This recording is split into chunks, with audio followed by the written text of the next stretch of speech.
Bom dia. A paz do Senhor a todos. Queridos, hoje eu quero falar sobre um assunto que eu tenho plena certeza que em nenhum momento desse assunto você vai se incluir. Posso ouvir um amém? Agora você já não sabe nem por que deu o amém, né? Eu não vou se incluir. Talvez alguns estejam, não, mas eu quero me incluir nesse assunto. E antes de eu escolhi esse assunto, e antes de falar sobre o lado positivo, ou às vezes para a gente aprender como é uma coisa, ou o que é uma coisa, às vezes nós precisamos aprender o que não é. Muitas vezes nós precisamos entender as coisas que não são, e aí descobriremos e aprenderemos aquelas coisas que verdadeiramente são. Então hoje eu quero falar sobre a deslealdade. Você entendendo o que é deslealdade, você obviamente vai entender a lealdade. E esse estudo de hoje nós vamos falar sobre alguns estágios dessa deslealdade. Nós separamos o material, ele faz parte de um livro que nós tivemos contato com esse material na ida a São Paulo e eu trouxe apenas 2, eu trouxe um para mim, traz aqui para mim, Márcio. E eu trouxe o segundo para tentar torná-lo circular. Tá? O título do livro é Lealdade e Deslealdade. Quem quiser depois adquirir numa livraria evangélica, você pode achar esse livro com certeza, Lealdade e Deslealdade, e depois os interessados podem vir anotar o nome do autor, a editora, ou até tirar uma foto dele para facilitar se você quiser comprar. Esse aqui eu já estou deixando eu estou deixando com o pastor Salomão, ele vai fazer uma circular com os supervisores da rede de homens, depois uma circular com a supervisora da rede de mulheres, e depois uma circular com dos jovens, e depois vai passar para os líderes também. Então cada um vai ter um período rápido para lê-lo. Né? Eu estava pensando em deixar um mês com cada um para ler. O irmão Márcio leu em um dia. Então acho que uma semana seria suficiente. Né? Dá num domingo, pega no outro. É suficiente, senão vai levar 3 anos para chegar em algumas pessoas. Né? Então, nós vamos estar falando sobre um dos capítulos desse livro. E eu quero iniciar dizendo o seguinte: a deslealdade, ela não ocorre simplesmente na vida de uma pessoa da noite para o dia. Não é um simples ato momentâneo, algo repentino que você comete, como às vezes o tropeçar, faz até sem querer. A deslealdade não é assim. Ela torna-se algo que vai crescendo, é um processo que começa a surgir de forma pequena e vai crescendo, vai se agigantando com o passar do tempo, se não for detectada, se não for tratada, se não for extirpada, ela tende a se tornar muito grande. Muitas pessoas não sabem, às vezes, que estão se tornando desleais. E é por isso que vamos estar falando sobre os estágios da deslealdade. São 8 estágios, e às vezes, em algum momento, você pode até esbarrar com um desses estágios na tua vida, você pode até se identificar com um desses estágios, e aí seria fantástico, porque é uma oportunidade que você tem para, eu não percebi que estava acontecendo isso comigo, então eu quero tratar disso. Deu para entender? Não estou querendo aqui crucificar ninguém, não estou querendo aqui dizer que você vai para o inferno, nada disso, que as pragas de Deus vão cair sobre a tua vida, nada disso. Nós estamos querendo só trazer uma palavra de alerta, não só, e o intuito não é esse, de você ficar apontando para outras pessoas, mas para você identificar a você mesmo, se em algum momento você está esbarrando nesse estágio, ou se no futuro, por algum motivo, você sentir algum sintoma desses estágios, você será vai conseguir detectar com mais facilidade, certo? Muitos líderes nem percebem a deslealdade nas pessoas próximas a ele. Então, nesse estudo, vamos falar sobre os estágios da deslealdade. Há 2 motivos porque você tem que conhecer esses estágios. Primeiro, porque isso vai ajudá-lo a identificar e a eliminar qualquer dessas tendências dentro de você. E segundo, irá ajudá-lo a detectar a deslealdade em qualquer pessoa com quem você trabalha. Isso se aplica ao ministério, ou mesmo ao trabalho, aos seus negócios ou emprego, e também nas células ou em qualquer área da igreja. Vamos analisar 8 estágios importantes pelos quais uma pessoa passa quando está se tornando desleal. Vamos ao primeiro deles. O primeiro estágio é denominado espírito independente. Espírito independente. O estágio do espírito independente é tão sutil que a maioria das pessoas não o reconhece pelo que ele verdadeiramente é. Ele é uma deslealdade. Quando uma pessoa pertence a uma célula, a um ministério ou a uma igreja, ela desenvolve uma atitude independente, ela quase está se tornando uma pessoa mecânica, autônoma. Ela não quer mais se preocupar com o objetivo, o alvo, a direção daquele grupo que ela faz parte. Ela começa a fazer as coisas de forma autônoma, ou seja, de forma independente. As regras, as diretrizes daquele grupo que ela pertence não tocam mais nela, não dizem mais como ela tem que fazer as coisas, não dirige mais seus passos. Ela ainda faz parte da igreja, faz parte do grupo, mas faz o que quer a despeito de qualquer instrução que está sendo dada. Deu para perceber como é isso, essa atitude? Por exemplo, o pastor poderia dizer: nós todos vamos jejuar na sexta-feira. Mas a pessoa com espírito independente pensaria: eu já havia decidido jejuar na quarta, portanto, é isso que eu vou fazer. Acabou. E se alguém ainda reclamar com ela, ela vai dizer: eu tenho livre-arbítrio.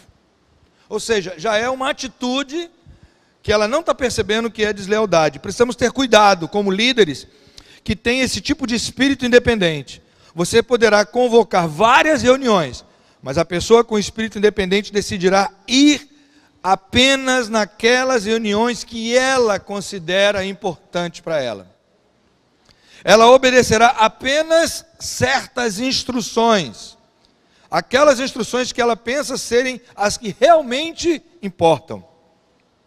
Queridos, um outro exemplo que eu quero dar, por exemplo, visto que o Brasil é independente, é um país independente dos Estados Unidos, os feriados norte-americanos não são seguidos pelos brasileiros. Brasil e Estados Unidos são 2 países no mesmo mundo, mas independentes um do outro. Quando o Brasil declara feriado, os Estados Unidos ignoram isso, porque eles são independentes do Brasil.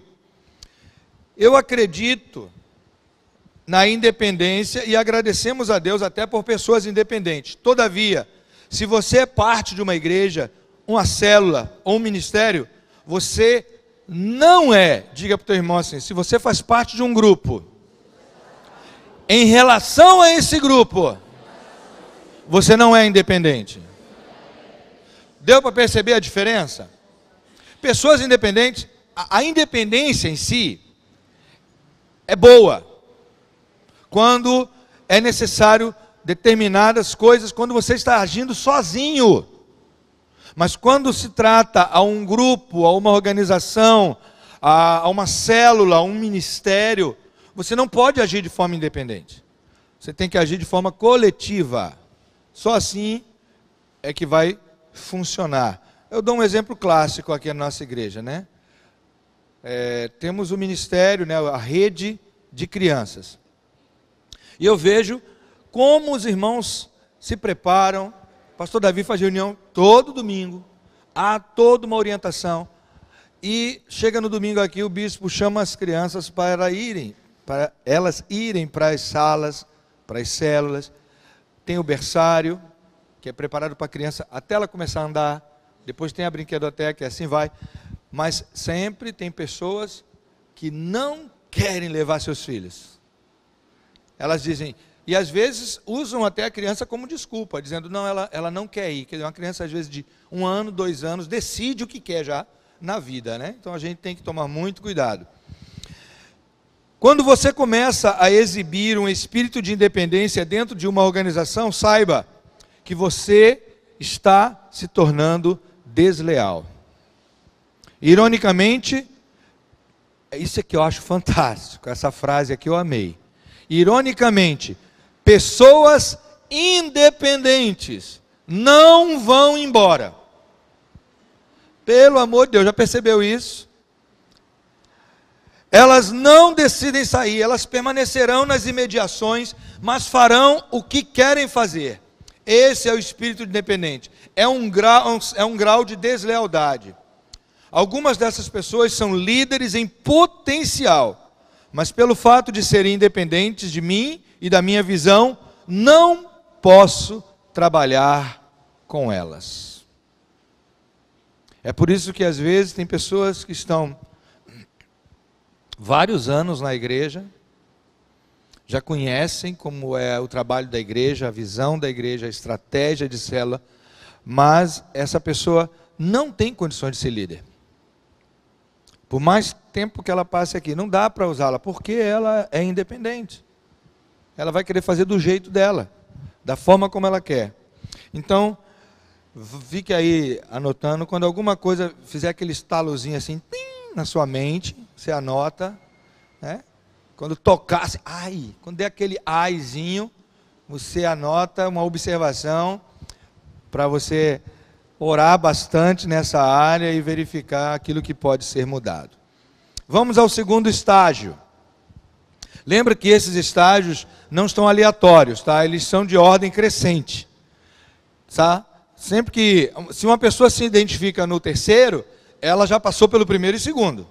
São como degraus, tá? Então nós vamos continuar subindo aí. O segundo estágio é o estágio da ofensa. Jesus disse, nesse tempo muitos se Jesus disse, nesse tempo muitos serão escandalizados e trair-se-ão uns aos outros, e uns aos outros se aborrecerão. Mateus 24:10.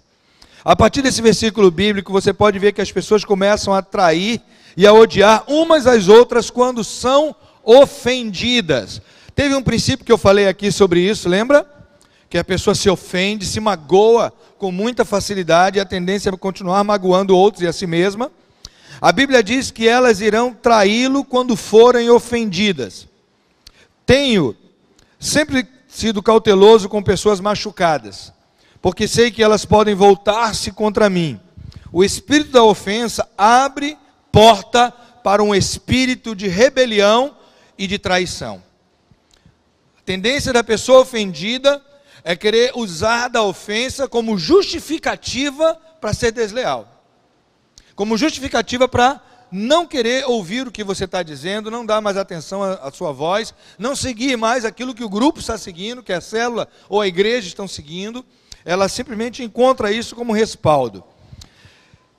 Querido líder, olhe ao seu redor, observe aqueles que foram machucados por um conhecimento ou por um acontecimento de outro.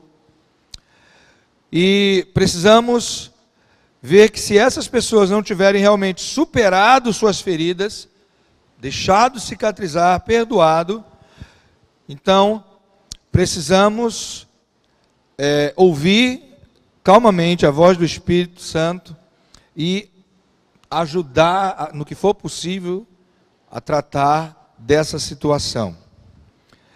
Essas pessoas, já no estágio da ofensa, são potencialmente pessoas separatistas, ou seja, tendem a se afastar, se separar e levar outros consigo. Então a gente tem que estar muito atento, que às vezes nós podemos incorrer nisso, por alguma coisa que o irmão fez conosco, que o irmão falou, que o nosso líder fez, que o nosso líder acima falou, podemos nos ofender. E às vezes a intenção daquela pessoa não teve nada a ver com isso. E aos olhos de outros, talvez ela nem tenha lhe ofendido. Você que se sentiu ofendido. Quantas vezes, às vezes um líder vai chegar para você e vai chegar para o grupo, na verdade, vai dizer assim, eu preciso de 3 pessoas aqui, aí escolhe 3 e não escolhe você, e aí você, por aquela atitude, se acha ofendido. Ou às vezes o líder fala uma coisa coletiva, de bem para todos, ele não está especificando ninguém, ele está falando algo para que seja feito por todos, ou que seja tomado de atenção por todos, para que ninguém faça, e aí você está inserido naquele meio, e aquele algo tocou em você, e você acha que aquilo ali foi indireta para você, e se sente ofendido. Então, eu quero dizer uma coisa, a ofensa, muitas das vezes, não é o que a pessoa nos faz, mas é como nós reagimos ao que a pessoa faz. Então, tenha muito cuidado e esteja muito atento a isso. Nunca esqueça, feridas e ofensas conduzem a pessoa por uma estrada da deslealdade. E muitas vezes a pessoa pode ser você, e você precisa estar atento. Ou a pessoa pode estar na sua célula, no seu ministério, no seu grupo. Ela está tomando o caminho da deslealdade e você não percebeu ainda. Ela está ofendida e às vezes na tua frente ela simula. Você percebe que há algo estranho, que ela está diferente, você pergunta, está tudo bem, irmão? E ela vai olhar para você com a cara mais cínica do mundo e vai dizer, está. Quando por dentro ela, se pudesse, estaria te devorando, né? E você percebe quando 2 pessoas não conseguem mais se afinar. Então tem que ter muito cuidado. Então esse foi o segundo estágio. Vamos para o terceiro. Já tem alguém se identificando aí?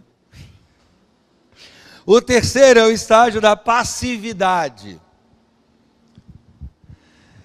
Depois de serem ofendidas por uma coisa ou outra, as pessoas se tornam passivas.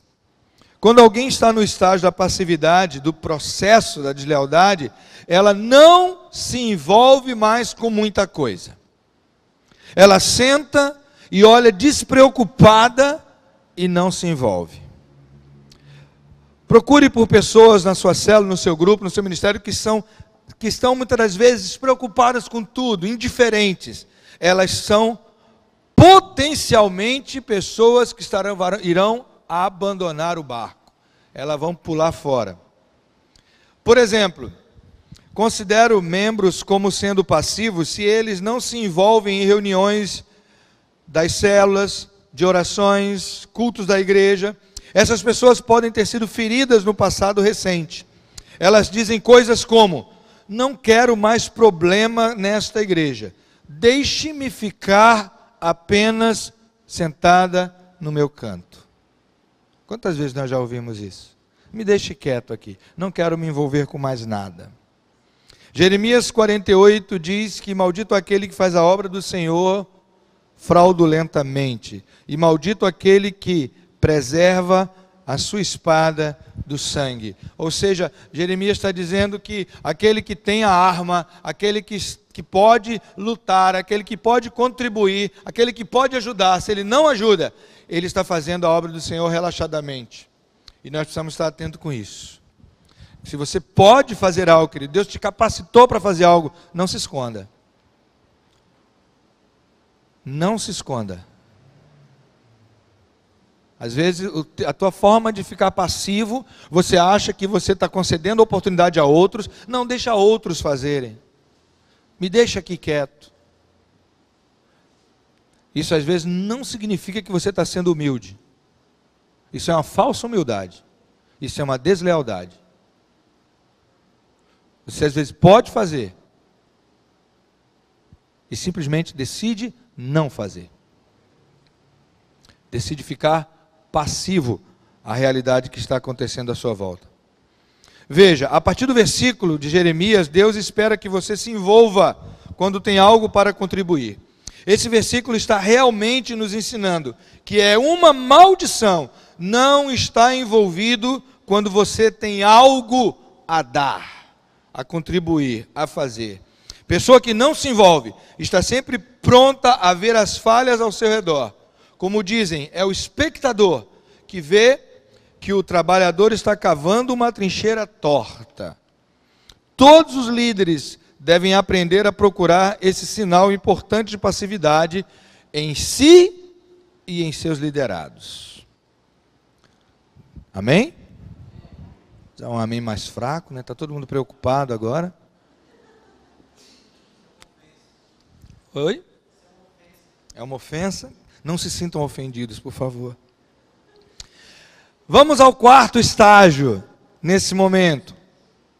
É o estágio crítico. Você pode ver que logo no final do estágio da ofensa eu falei que a pessoa quando está no, aliás, da passividade, logo após o estágio da passividade, eu disse que a pessoa, ela quando fica passiva, quando ela não está fazendo nada, ela começa a observar o que os outros estão fazendo. E aí ela entra no quarto estágio, que é o estágio crítico. Uma pessoa desleal não fica passiva para sempre. Ela avança para o próximo estágio, o de tornar-se crítica. Você pode perceber, quando a pessoa ela fica sentada, passiva, o tempo inteiro da vida dela, de duas uma. Ou ela é paralítica e está ali imobilizada, e a gente não sabe, ela está lá, deixaram ela lá, ela não consegue se mexer. Está igual o homem que está há 38 anos não conseguia entrar no poço, porque, no tanque lá de Siloé, porque ele estava paralítico.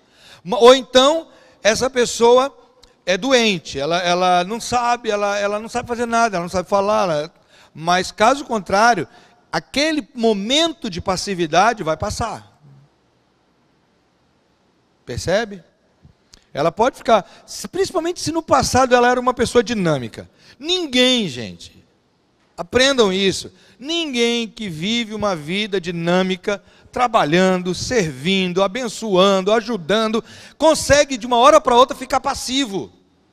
E essa passividade durar muito tempo. Pode até durar um pouquinho. Ela pode enfrentar um problema. Às vezes não é problema de deslealdade, às vezes ela está de forma passiva porque está enfrentando um problema pessoal de saúde, uma perda muito grande. Às vezes ela perdeu um ente querido, está sentindo aquela dor, mas isso vai passar rápido. Agora, o passivo também não fica muito tempo não. Ele muda para o estágio da crítica. Esse é o estágio de observar. Ele observa tudo, e tudo que ele vê que ele não concorda, ele transforma aquilo em falha, em defeito, e amplia aquilo. Ele tem o poder do amplificador, ele amplia tudo que ele vê, e de forma nociva. Na igreja ele encontra falhas na pregação da palavra, na adoração, no serviço, em todas as áreas. Ele analisa o prédio, observa as deficiências, olha para as pessoas, critica a fala delas, a oração, a leitura bíblica, tudo. Lembremos do texto lá, quando Miriam se tornou crítica de Moisés. Ela acompanhou a liderança de Moisés desde a saída do Egito, mas depois começou a enxergar falhas e a natureza humana de Moisés. E falou sobre os problemas, até mesmo sobre os problemas conjugais que Moisés tinha. E qual foi o resultado dela depois? Ficou leprosa. Ficou doente, pagou um alto preço. Israel não pôde sair, Israel não pôde se locomover, não pôde sair do local que estava, por conta do problema de Miriam. Nunca me esquecerei, querido, quando na implantação das células, certo domingo em que eu estava diante da congregação, ergui os olhos da Bíblia após orar e vi os olhos raivosos e supercríticos de alguns membros que discordavam da estratégia que Deus estava nos dando. Isso aí eu não esqueço nunca mais na minha vida. Aquele sentimento que estava de crítica, de sentimento de ofensa, de passividade. Isso é muito perigoso. Eu sabia dentro de mim que eles nunca encontrariam algo de bom que eu pudesse estar pregando. Essa atmosfera crítica quase matou a nossa visão de célula. Mas louvado seja Deus que isso não aconteceu. Naturalmente, querido, uma atmosfera super crítica não ajuda ninguém a exercer seu ministério. Alguém me disse uma vez que todo ponto de vista é a vista de um ponto. Ou seja, o valor da coisa dependente do olhar que você olha para ela. Às vezes eu vejo uma coisa, você vê outra. Eu vejo de uma forma, você vê de outra forma. E não significa que um esteja errado. Nós precisamos entender que a diferença, ela soma. Tem um livro de administração de Stephen Covey que ele diz o seguinte, que quando duas pessoas pensam iguais, uma delas é desnecessária. Por quê? Porque os pensamentos contrários somam a nós, podem trazer crescimento. Agora, pensamentos diferentes, visão de perspectiva diferente, não significa crítica, não significa contrário. Percebe? Às vezes nós temos o hábito de, quando uma pessoa diz que está vendo algo diferente de nós, nós às vezes nos sentimos ofendidos e achamos que aquela pessoa está nos criticando. Está tendo uma visão contrária à nossa. Não se trata disso, querido. Não tem nada a ver de contrário, apenas diferente. Ele apenas pensa diferente. E às vezes vale a pena você ouvir. Quantas vezes tem gente que chega para mim dando sugestões, achando que determinada coisa podia ser feita de forma diferente. E quando eu ouço e vejo que realmente ela tem razão, estou acostumado a ceder. Não, tudo bem, vamos fazer desse teu jeito. Agora, quando eu vejo que o jeito da pessoa pode não dar certo, aí eu digo, meu querido, olha, vamos tentar do meu primeiro. Se não der certo, a gente tenta do seu. Porque de cara, assim, eu estou vendo que podemos ter algum choque, podemos enfrentar algum problema. Mas não apenas ser crítico por ser crítico.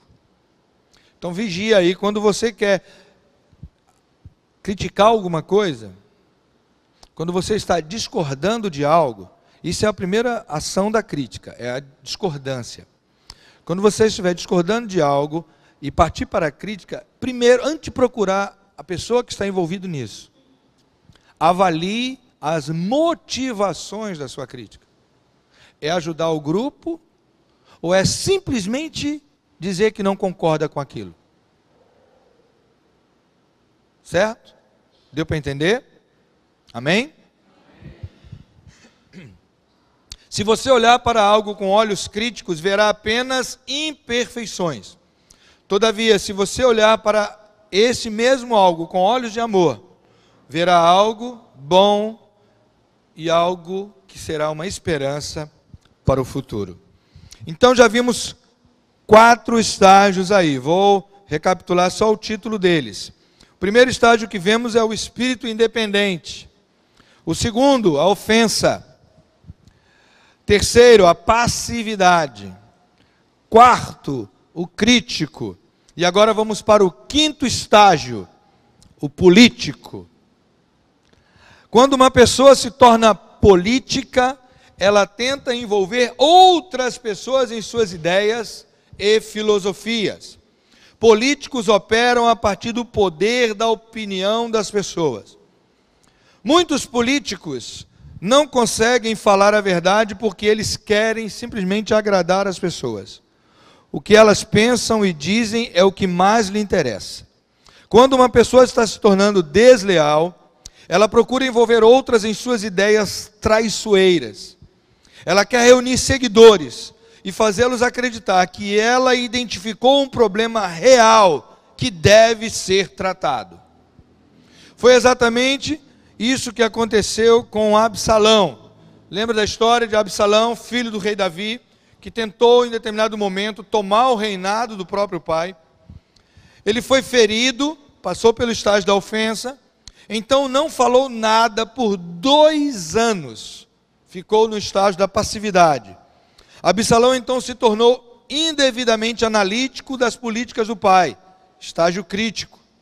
Agora ele começou a envolver outras pessoas em seus pensamentos desleais, político. Absalão dizia para as pessoas, está lá em 2 Samuel 15:3, olha, os teus negócios são bons e retos, porém não tens quem te ouça da parte do rei. texto diz que ele sentava no portão da cidade e, quando as pessoas passavam, às vezes querendo orientação do rei, conselho do rei, apresentar seus problemas ao rei, ele dizia: olha, nem tente, o rei está muito ocupado, venha cá que eu vou lhe aconselhar, venha cá que eu vou lhe ajudar. E ele começava a atrair pessoas. A Bíblia diz que a Bíblia diz que Absalão fazia isso. Quando qualquer um ia ver o rei, ele atendia primeiro, tentando resolver seu problema. Ele não estava preocupado com o problema da pessoa, mas ele apenas demonstrava interesse em ouvi-la e colocá-la contra o rei. Ele explicava às pessoas: é uma pena que o rei não tenha tempo. Infelizmente, ele nem se importou em designar alguém para atender você. Querido, quando alguém se torna político, ele quer envolver outros em sua linha de pensamento. Pessoas desleais têm uma maneira insidiosa de discutir as falhas dos seus líderes. Eles não têm coragem de chegar e dizer o que pensa, o que acha e chegar a uma conclusão com o seu líder. Mas eles fazem colocações ou perguntas às pessoas do tipo: o que você achou do culto hoje? Eu achei que estava desanimado. E você? Ou então, você acha que o nosso pastor ele continua tão ungido como era antes? Acho que ele está meio frio, não é? Ou então, você observou como tem gente que está saindo da igreja? Acho que o nosso pastor tem viajado muito. E ele começa com essas colocaçõezinhas. Identificar outros que estão na mesma situação que ele. Às vezes pessoas que estão num estágio abaixo. Pessoas que já estão ofendidas, pessoas que já estão passivas, pessoas que estão entrando em estágio crítico, e ele quer trazer para o estágio dele. Ele quer trazer para o degrau dele, para junto dele. Essa é a realidade de quem está nesse estágio. Quando alguém se torna político, ele quer envolver outros na sua linha de pensamento. Essas perguntas são usadas como isca para atrair ingênuos.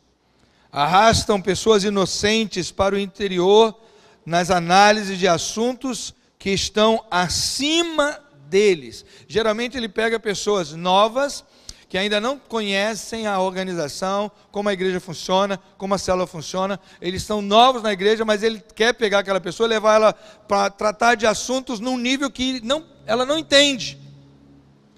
E aí colocar que isso, ela não entende ainda por culpa do líder dela. A próxima coisa é que eles abordam, ele começa a abordar você com relatos de descontentamento, dentro da congregação, dentro do grupo. Tenho aprendido por meio da experiência que quando uma pessoa está no estágio político da deslealdade, ela tem 3 frases favoritas. Perceba bem, pessoas no estágio político, algumas pessoas vão dizer assim: meu Deus, né? Adoram falar uma dessas 3 frases. Primeira, ela chega para o líder e diz assim: várias pessoas estão dizendo isso. Ou então, todos estão dizendo isso. Ou então, muitas pessoas estão dizendo isso. Ela não sabe dar nome aos bois. Às vezes é só ela. É só ela que está nesse estágio de deslealdade, no estágio político, ela está crítica, ela está ofendida, mas ela quer que a palavra dela tenha peso. Então, se ela chegar para o líder, numa realidade de centenas de pessoas, e ela dizer assim: olha, eu não concordo com isso, o líder vai ter argumento para convencê-la do contrário, e descobrir por que ela não concorda. Porque se a grande maioria está fazendo, por que apenas 1, 2, meia dúzia não concorda? Mas ela diz: não, todo mundo, muita gente. Ela supervaloriza tudo, coloca tudo no superlativo, aumenta para ter peso naquilo que ela está falando. E ainda explicam: estou falando em nome de muitos descontentes, muitas pessoas que estão se sentindo mal. Quando uma pessoa chega a esse estágio político, querido, da deslealdade, ela se torna perigosa para a unidade e a estabilidade da igreja. Esse indivíduo é uma ameaça à segurança da sua liderança. É perigoso manter essa personalidade absalônica no meio das tropas. Na minha opinião, você já tem base suficiente, e aí não se ofenda com a minha palavra, mas você aí já tem base suficiente para livrar-se dela. Nem um amenzinho, né? Amém? Amém? Eita Jesus, teve alguns que falaram amém com medo. Vamos ao 6º estágio, são 8, a gente termina daqui a pouco. O 6º estágio é o estágio do engano. Uma coisa que tenho certeza é que as pessoas que se rebelam estão grosseiramente enganadas. Se elas não estivessem enganadas, não iriam fazer algumas das coisas que fizeram. Muitas delas que se rebelam acabaram em destruição.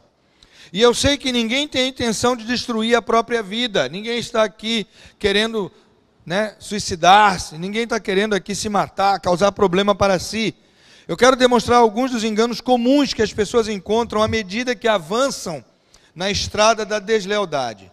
Você deve perceber, no entanto, que toda pessoa é tentada com esses pensamentos.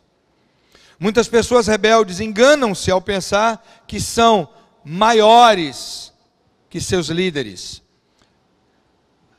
Jesus Cristo fala, querido, lá em João 14:12, aquele que crê em mim também fará as obras que eu faço e as fará maiores do que estas. E a história prova isto. Atualmente, os evangelistas ministram a multidões maiores do que aquelas às quais Jesus ministrou. Há ministros que têm escolas bíblicas maiores do que a que Jesus teve. Na escola bíblica de Jesus ele tinha apenas 12. Jesus nunca viajou mais que 300 quilômetros a partir do lugar de onde ele nasceu. E eu tenho viajado às vezes por muitos lugares, muito mais longes do que a região onde eu nasci.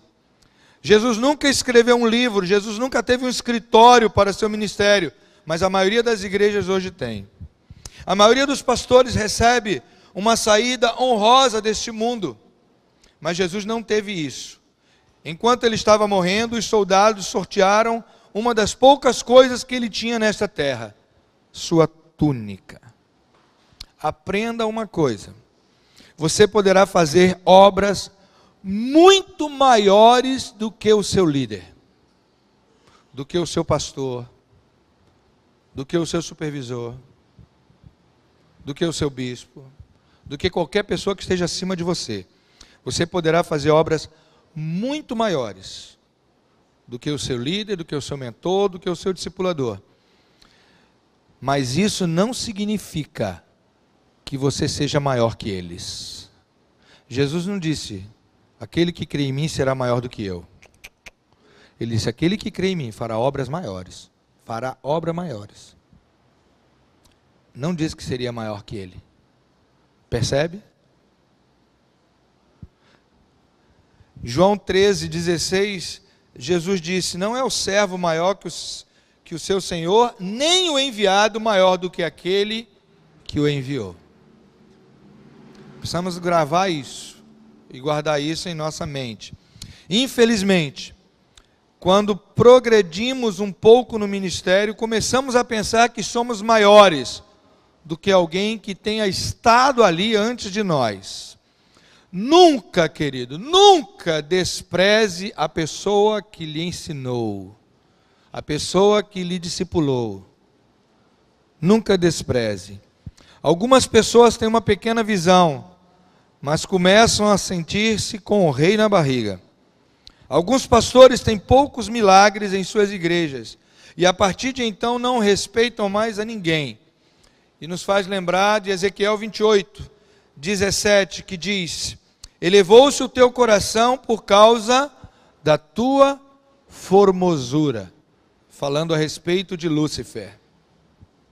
Precisamos lembrar que nós nos tornamos o que somos hoje, E Jesus disse: fazei isso em memória de mim. Muitas pessoas rebeldes são enganadas porque são talentosas e ungidas. E começam a se achar o tal por causa disso. Possui talento, é ungida, é eloquente, fala bonito, tem presença, é extrovertido, né? Sabe chegar, sabe se comunicar, e às vezes isso sobe a sua cabeça. Absalão era talentoso, mas queria ser o rei. Muitos insurgentes pensam que têm adquirido todo o conhecimento do que irão precisar. A mãe de todo engano é quando o desleal pensa que pode destruir o seu líder e o seu mentor. Pensa que tem entulho suficiente para bloquear aqueles que têm sido bênção para ele. O espírito de rebeldia não só leva desleais a fugirem, mas também os inspira a lutar contra as autoridades que foram colocadas sobre eles. Então, uma coisa que nós precisamos aprender, e quando nós formos falar da lealdade, vai ter um break sobre lealdade, vai ter um break sobre honra. Nós vamos aprender sobre isso. Que se você quer se colocar, se você tem, vamos dizer assim, um desejo, um chamado divino, não vou botar ambição não, um chamado divino que você sente, que Deus vai te colocar em lugares altos, acima muitas das vezes, lugares acima muitas das vezes que seus líderes atuais estão. Isso não é nenhum pecado, mas entenda que se você quiser chegar lá de forma correta, comece pela honra e não pela desonra. Comece pela lealdade e não pela deslealdade. Porque a unção que você honra é a unção que te abençoa. Sétimo estágio. Aí começa a ficar complicado. São só 8, falta 2. O sétimo estágio é o estágio da rebelião escancarada. Ou seja, este é o estágio em que insurgentes enganados lutam abertamente. Eles não fazem mais nada escondido, agora é aberto. Eles declaram mesmo, abertamente, a situação que eles estão vivendo. Essa luta aberta ocorre devido à confiança que o rebelde desenvolve ao longo de meses e anos. Ele fica tão autoconfiante, ele fica sentindo que já pode tanto, que ele agora escancara a sua rebelião. Ele adquire apoio psicológico ao obter respaldo de algumas das pessoas com quem conversou. Lembre que Lúcifer, quando se rebelou, recebeu suporte de mais de 1/3 de todas as hostes angelicais. O rebelde teve tempo para analisar os méritos e deméritos da pessoa contra quem estava se rebelando. Então, de repente, ele expõe tudo o que está em seu coração. Diz Mateus 26 que Judas, um dos 12, chegou e com ele grande multidão com espadas. E o traidor tinha lhes dado um sinal, dizendo: o que eu beijar é esse, prendei-o. Judas havia lhes dito que agarrassem bem Cristo e não o deixassem ir. Foi uma luta aberta contra seu líder, mentor e discipulador. É o que eu chamo de estágio da rebelião às claras da deslealdade. Isso nos leva ao último estágio que nós vamos ver agora. Mas antes de falar do último estágio, você pode perceber que Judas poderia muito bem ter dado um outro tipo de sinal. Ele podia ter dito aos soldados: olha, eu vou apontar com o dedinho assim, eu vou passar por ele e vou esbarrar, eu vou, sabe, falar com ele assim de longe, e vocês vão identificar quem é. Mas ele fez de forma escancarada, ele falou: aquele que eu beijar. De forma que na hora que ele fez isso, Jesus identificou, Jesus já sabia. E Jesus disse: com um beijo tu trai o filho do homem? Então, querido, esse estágio os outros já são muito complicados. Agora esse aqui é quando a luta é travada no campo de batalha mesmo. Aí o negócio vai para a espada, vai para tiro, vai para faca, ele compra a briga. Por quê? Porque ele faz isso? Porque ele está se sentindo totalmente garantido de que vai obter sucesso na batalha. E eu quero dizer uma coisa: não tem vitória para o desleal, gente. Ele pode até humilhar o líder dele, ele pode até fazer com que aquela organização, aquele ministério coloque o líder para fora. Mas eu lhe pergunto, quem foi que ganhou nisso? A não ser Satanás.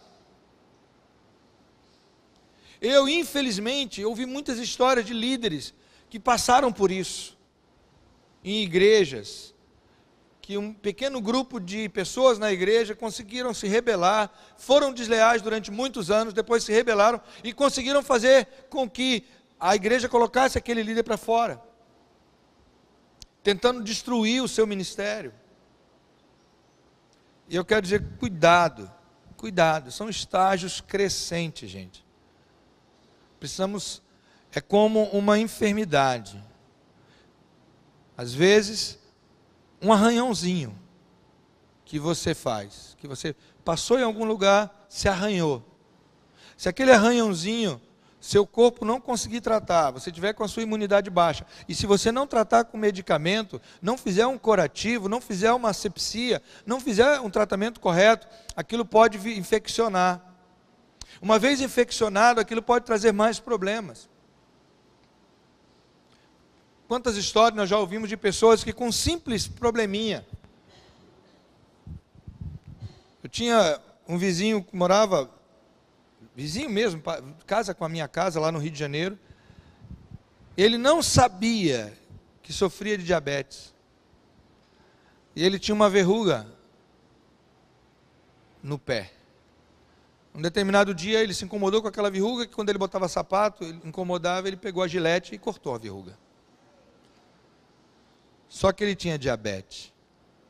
E vocês sabem que o diabético, às vezes, não cicatriza direito a ferida e causa problemas. Eu sei que com pouco tempo aquele homem perdeu o pé, depois perdeu a perna e perdeu a vida. Começou com uma verruguinha. Precisamos tomar cuidado, porque esse tipo de enfermidade existe na nossa mente, na vida espiritual, e a gente precisa tratar. E o último estágio, a pena de morte. O fim de todos os rebeldes é sempre um e o mesmo, a morte. A rebelião é essencialmente uma coisa diabólica, queridos. A Bíblia nos ensina que rebelião é como bruxaria. Porque, diz 1 Samuel 15, 23, a rebelião é como o pecado da feitiçaria. A punição bíblica para a bruxaria é a pena de morte. Diz Êxodo 22, 18, a feiticeira não deixarás que ela viva. Deus não suporta a rebelião em qualquer tamanho, forma ou feitio. Não se envolva, em nome de Jesus, em nenhum tipo de rebelião. As pessoas que se envolvem em revoltas são muitas vezes ingênuas. Você sabia disso? Muitas pessoas se envolvem em rebeliões ingenuamente. Não sabem nem por que estão ali. Acham que o assunto é sério, acham que o motivo é justo e muitas vezes nem sabem o que está diante delas. Temos visto aí, infelizmente, protestos, passeatas, um monte de coisa no nosso Brasil, e que se você for entrevistar uma pessoa lá de dentro, sem ser um dos que estão liderando, pega uma pessoa lá de dentro e pergunta, por que você está aqui? Ele não sabe muitas vezes dizer. Não sabe. Ele está ali por conta de um movimento, de uma turba, de quase um arrastão, sabe?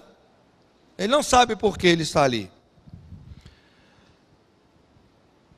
2 Samuel diz que, e de Jerusalém foram com Absalão 200 homens convidados, porém iam na sua simplicidade, diz o texto, porque nada sabiam daquele negócio. Absalão tinha 200 homens que seguiam ele, e não sabiam nada do que estava acontecendo, não sabiam nada qual era a intenção de Absalão, que era tomar o reino de Davi. Muitas pessoas correm para a rebelião devido à sua inocência e ignorância. Se os seguidores de Absalão tivessem sabido exatamente o que estava fazendo, creio que eles não o teriam seguido. O fruto da rebelião em toda a Bíblia é muito claro: pena de morte. Deus irá remover e substituir o rebelde por outro. O lugar dele será tomado por outro, que é mais digno e leal. Ele será banido para a obscuridade e esquecido. Haverá uma maldição sobre ele e sobre a família dele. Apenas analise alguns nomes que eu dou aqui nessa lista, de alguns rebeldes desleais. Lúcifer, diz Apocalipse, foi precipitado o grande dragão, a antiga serpente, chamado o Diabo e Satanás, que engana todo mundo. Ele foi precipitado na terra e os seus anjos foram lançados com ele. Absalão, e cercaram 10 jovens e feriram Absalão e o mataram, segundo Samuel. Eitofel, ele foi e enforcou-se e morreu. Simei, o rei mandou Benaia, filho de Joiada, o qual saiu e deu sobre ele e o matou, e ele morreu.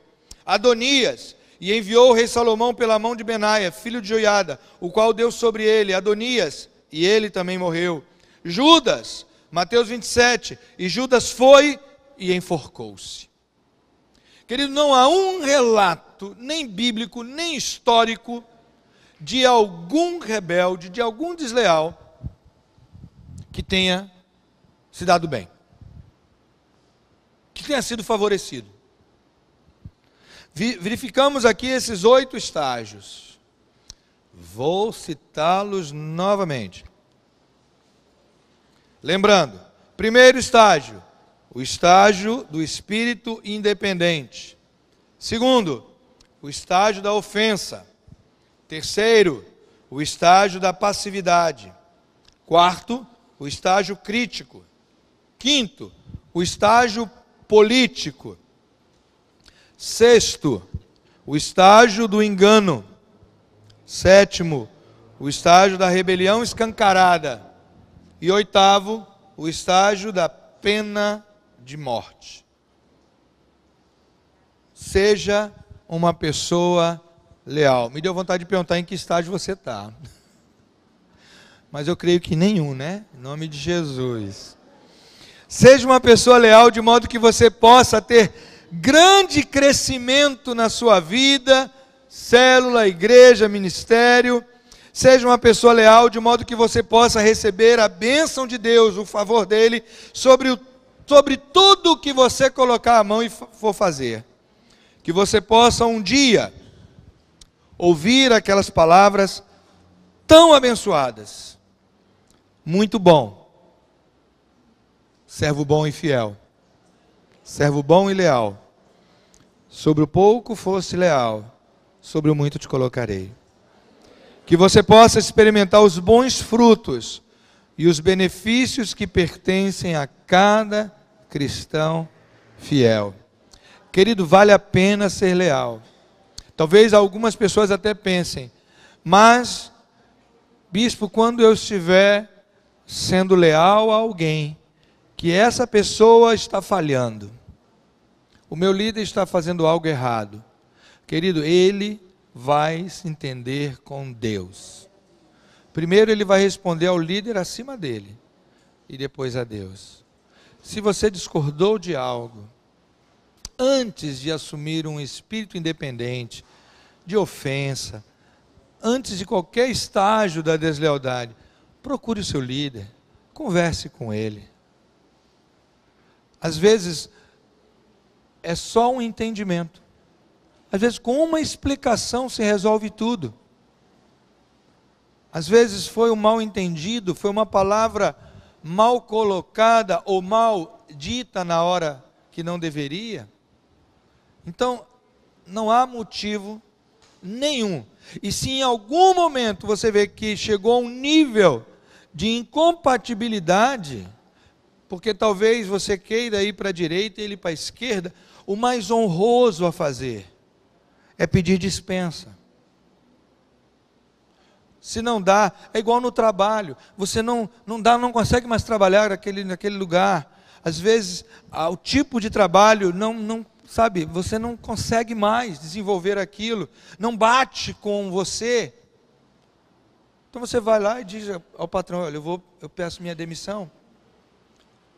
Então, se você não está bem no local que você está, converse com seu líder. E se tiver que, depois do entendimento, você ainda achar por bem ter que sair, saia debaixo da bênção. Saia sendo abençoado por onde quer que você vá. Amém? Não saia rebelde, não saia escondido, não saia fugido, não saia brigado, não saia intrigado, não saia com raiva. Em nome de Jesus. Que Deus a todos abençoe, nos ajude. E tem algumas perguntinhas que eu deixei para o final, para você em casa analisar aí e responder algumas delas. Ou todas elas de preferência. Amém? Que Deus abençoe em nome de Jesus.